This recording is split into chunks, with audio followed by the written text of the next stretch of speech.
All right, so the movie's marketing may have gotten to me, and I want to try something for the very first time. Does pineapple belong on pizza? Let me know in the comments down below. Picked out some pineapple from the store, so I'm very, very eager to try this. Also very scared at the same time. Now, I'm not going to cover the whole pizza on pineapple, but I want to go ahead and do at least like one bite just to get the taste of it. There's like mushroom, beef, a little bit of onion on here, but also now pineapple. Down the hatch. Welcome to my movie review for Teenage Mutant Ninja Turtles Mutant Mayhem. I've been looking forward to this movie for quite a while. The animation and art style just kind of blew me away the instant I saw the trailer. Thought of Spider-Verse, of course, and Across the Spider-Verse, and so I just had to get tickets right away. I was just very eager to watch this, especially from the permanent teenager himself, Seth Rogen. I thought that was a very interesting choice in terms of producing this movie. However, I walked out of this movie feeling very separated from the film overall. The reasons I liked this film, they are more so vain than anything else in terms of just nostalgia and art and animation. While that all does make for a great movie, there just isn't really a whole lot of depth, unfortunately, in this film. So what is this movie actually about? Well, it's about the four Ninja Turtles. It's an origin story. You find out that ooze gets spilled on them while they were living in the sewers as little baby turtles, and over time they grow up with Master Splinter raising them, being afraid of humans, sitting around in the sewers, and really just kind of feeling like they want to belong in the human world. Basically, The Little Mermaid, except with four boys who are also turtles at the same time. And overall, they want to show themselves to the world, show who they really are, that being heroes. They want to be more than just cretins hiding away from humanity. They really want to prove themselves and be a part of the overall world, which is something that is also very relatable, hard to fumble the bag on. However, in this movie, it definitely gets fumbled because the turtles themselves, they don't really show a lot of individuality. Yes, Leo's the leader, Raphael is the hardcore angry guy, Michelangelo is super fun, and then also Donatello, he is the intelligent one. However, those don't really get showcased a whole lot. The turtles themselves, the unit, it feels more like they're their own individual character rather than four separate characters making one team, which is very unfortunate. Yeah, we see Raphael get a little angry from time to time, but that's really all we see. I wanted to see more of Leo being brave, Donatello being intelligent, and more of Michelangelo's charming humor.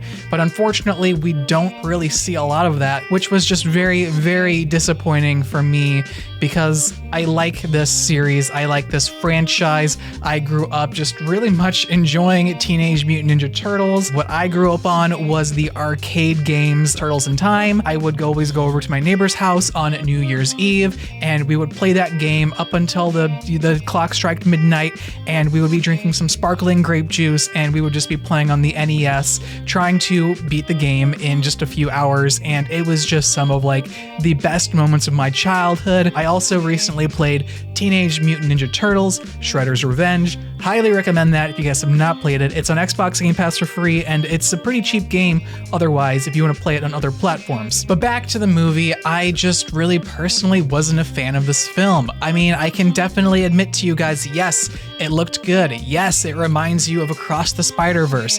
Yes, it's very much fun for kids. However, as an adult, it kind of feels like it's been misplaced. This movie definitely feels like it's trying to target the kids, trying to target Gen Z, trying to target millennials, trying to target other generations all at once. So it kind of loses out on who this movie is for. I kind of feel like there is a way to approach that mentality of trying to be inclusive to everyone. However, this movie just doesn't reach that sentiment and more so is geared towards children, in my opinion, just because of how vain the overall plot is, how vain the overall messaging is, and the message that you learn from the movie. It is, yes, a very powerful message, but the way it's presented, it's just static to me. And I walk away from the movie and I'm like, Yeah, I kind of already knew that. Overall, looking at this film also objectively, I can say the same thing, that people can go into this movie, be like, yeah, that was an interesting message, interesting plot, but it wasn't really that impactful. There wasn't a lot of weight. As I mentioned, the characters don't have a lot of individuality. So with that being said, it just takes like the weight from the film and makes it feel more so weightless, almost as if this film is an empty turtle shell. If anything, the most interesting character in this movie is that of April O'Neil. I very much enjoyed her character. I definitely missed the jumpsuit, however, her iconic jumpsuit, but that's no big deal. I don't really know all of the TMNT villains, unfortunately, but what I do know is that they are villains, and throughout this film, they choose to do something with a few of them that I just don't personally vibe with. I don't really understand the transitions that these characters take, that they make. You know how like one sentence of dialogue could basically fix an entire movie and ruin the plot? Yeah, that actually kind of happens in this movie. They kind of just speak, they talk to each other, and they're like, oh. But at the same time, it kind of takes away from the cinematic experience, the fun aspects of storytelling, and it changes the vibe of the villains, because if you grow up with this show, with the games, anything, if you remember these villains and then you see them do what they do by the end of this movie, it just doesn't feel like a Teenage Mutant Ninja Turtles experience. Based on the nostalgia, based on the art style and the grunginess, it's phenomenal. It's a really visually compelling movie to feast on with your eyes. In fact, it takes me back to my childhood a lot because it just reminds me a lot of the 90s, the grunge, the weird character designs. It feels like very early on Nickelodeon. The humans look very disproportionate, which is very strange because usually with movies like this, everything has to look asymmetrical, look very pretty, but the humans look just distorted. Like one has an eyeball up here and maybe an eyeball down here,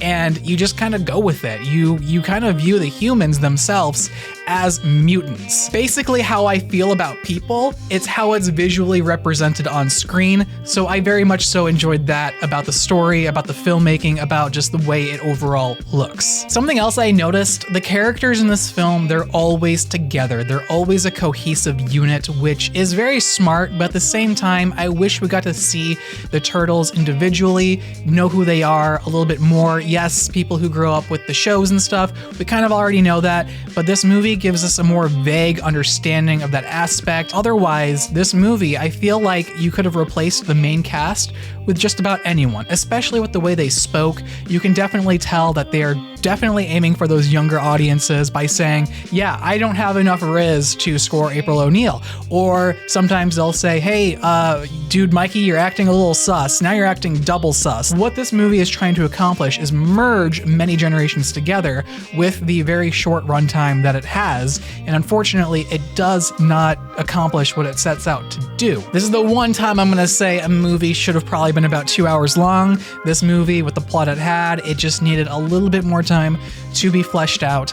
Otherwise, the timing of this movie, I think it was pretty good. Maybe switch out a few scenes for something else. Maybe a few moments where Master Splinter was doing something silly or goofy. Maybe we just kind of take away from that. Maybe it would make his character even better because I personally believe they did Splinter very, very dirty throughout this film. Now, overall, do I recommend this movie to you guys? That's kind of where I'm stuck at. I don't think I can to the general audiences. However, if you are just a diehard TMNT fan, yeah, go ahead and check this movie out, duh. But to the mass audience, I don't think this is a movie that everyone's gonna jump on board with.